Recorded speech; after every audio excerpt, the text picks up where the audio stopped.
This is not helping anybody. Howdy friends! Welcome back to my channel. My name is Kat. I hope you're doing super duper lovely. First of all, hey, do you like my makeup?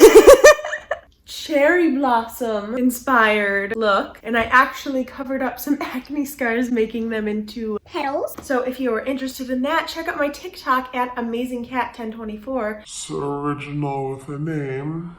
Anyways, we are coming back with the final part in Twisted Tales. Oh my goodness, what a journey it has been. More content is gonna keep coming because I have so much more art. Like, this barely scratches the surface, and I have plans for more pieces very soon. And in the future, I will be doing full videos, like each time I complete a piece. Hopefully, that's the goal. So Twisted Tales Part 5. Let's get started. Friends. Hold up, this is just not okay anymore. The frick is Signore Rex. I'm too lonely. Alright, here's the thing. Signore Rex, they're missing, and I don't really know how to process that information because I know that it's my fault on some level. But perhaps they've been kidnapped. Maybe file a missing dinosaurs report. I miss them. I will not rest until they are found. You have my word. Let's get started. So, the first one we are going to do, The She-Bear by Giambattista Basile, written in 1634 as a part of his work Pentamerone. So this nasty little tale starts out with a dying queen asking her husband to only remarry if his new bride was just as beautiful as she was. And this poses a problem as, after her death, the only woman as beautiful as she was happens to be her daughter. Also his daughter. And he's like, cool, guess I found my new bride. But, you know, the daughter, having some sense, is not into this. Amongst her laments, an old woman gives her a chip of wood, which she tells her if she puts it in her mouth, it will change her into a bear. When her father summons her to, like, get approval from the kingdom for their relationship, so she used it and then escaped to the woods. So she's just enjoying life as a bear, as one would. And one day a prince comes upon her, and she comes up to him, and he is astounded by how gentle and sweet she is. Like she had been domesticated or something. So he, like, takes her back to his kingdom, you know, as his special pet guest. I don't know. Uh-oh, I have to... Oh my god. Anyway, so one day she wants to comb her hair, like anybody might want to at some point. And so she lets the wood chip out of her mouth, and he sees her lovely figure and her beautiful face and is immediately in love. Or I suppose in lust, but in these fairy tales there's hardly a difference between the two. Anyways, he has become obsessed with this bear, and so he becomes so ill with desire that his mother asks him what can she give him, and he says, I want the bear to be in my room with me. And then she's like, okay. And so the bear's in the room with him. And so he has the bear act as his servant, and she does so willingly, which only makes him fall more in love with the bear. Yeah, so one day it's all too much for him, and he's like, kiss me, bear. And in kissing him, the wood falls out of her mouth, revealing the lovely young maiden. And then they get married. End of story. bye-bye.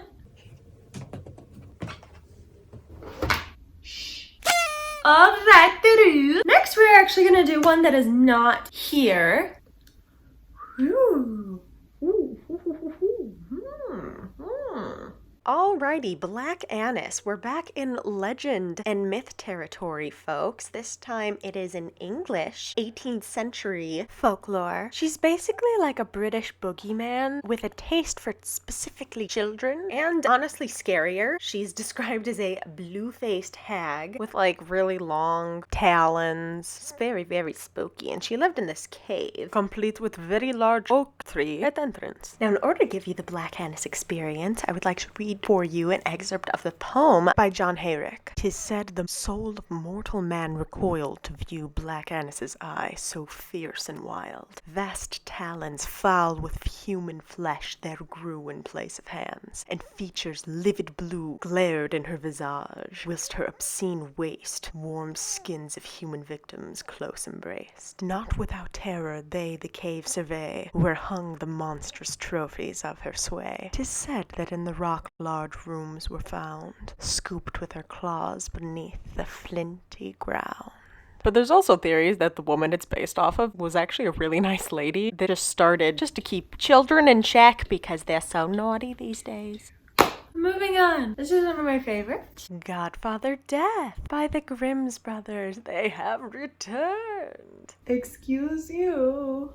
Der Gevatter Tod, first published in 1812, is about this poor man. He has 12 kids and he works really hard and he supports them. What a king. He has a 13th child. Luckily, this is going to be his last one. Anyways, he decides to try to find a godfather to help him take care of this child. So he goes walking along the highway and runs into God, as one does. God asks to be the godfather, promising a real swell future for his child. The man, after finding out that the man is God, he's like, "I'll pass. You condone poverty, sir." He then meets the devil on the highway, and the devil also asks to be the godfather, offering the child many riches and great things. And the man is like, the devil deceives mankind. No thanks. So he continues walking around the highway and he meets death, and he decides to actually make him the godfather of his child, hence Godfather Death, because he takes away from the poor and the rich sans discrimination. So like when the boy becomes of age, Death shows him these herbs that can restore life and cure any condition. Death foresees that he can be a famous physician as long as he heeds who Death says needs to die and who can live. If Death stands at the person's head, the person is to be cured. But if Death appears at the foot of the bed, the person must die. The physician, now world famous, starts to get a little comfortable with his position and his relationship with his godfather Death. And one day when the king is ill, he decides to trick Death and spins the bed so he can save the king and then get all the glory. He then does the same thing shortly afterwards to the king's daughter, the princess,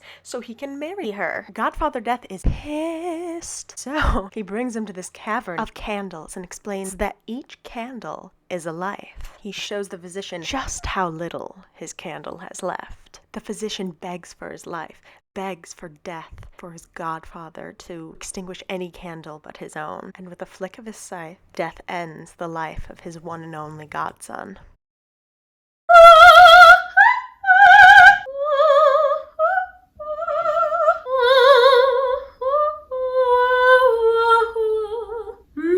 So, I have an itty bitty little confession to make. In this Twisted Tales series, there are 24 paintings. Now that is true. However, only 23 of them are finished. So you've seen all the finished ones. Feast your eyes on a painting that I have not finished for the past 4 years. It's like, there's a strong central idea. It worked, but also like, where's the detail? If you go up close, it's like, oh, there's a lot missing. Biancabella and the Snake by Giambattista Basile starts out with a marquis, which is basically another dumb word for someone of nobility. Now this man who has no children, one day his wife was like just taking a nap in the garden as one does, and a grass snake just kind of like crawled up into her cooch. She became pregnant. She gave birth to a girl with like a snake wrapped around its neck, to which everyone was very frightened. But you know, the snake slithered off and Biancabella was fine. When she turned 10, the snake appeared to her again and revealed to her that she was her sister, Samaritana. She told her that Biancabella would only be happy if she followed her every command. She would be miserable if she did not. The snake then asks her to find 2 large buckets, one of milk and one of rose water. Samaritana then tells her to bathe in the buckets, and this blesses her with heavenly gifts. Whenever she combs her hair, jewels fall out. Whenever she washes her hands, flowers erupt from her wrists. And she becomes like even more beautiful after this bath. This milky little bath.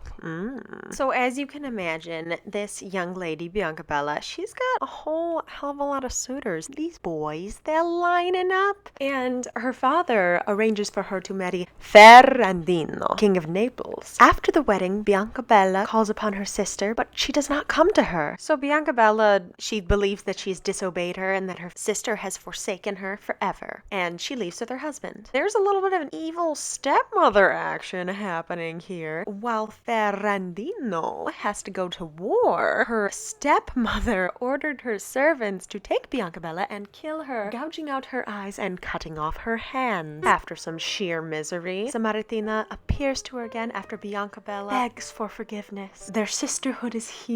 So is Biancabella, for that matter. And eventually, they are back on their way to happily ever after, and the whole family is reunited. Lovely. Alrighty! I hope you enjoyed our Twisted Tales journey. I certainly did. This was so much fun to create and so much fun to go back and visit like favorite pieces that I've had and really like go into depth on the stories again, because honestly I had forgotten a lot of the details and I was like, oh yeah, so that's what that is in the painting. That being said, if you enjoyed this video, please leave a like, maybe a comment, share with a friend. It would mean the world to me if you could subscribe, share, or follow my Instagram, maybe my TikTok. Who knows? There's always things happening there. Thank you so much for watching. I appreciate you. Toodles!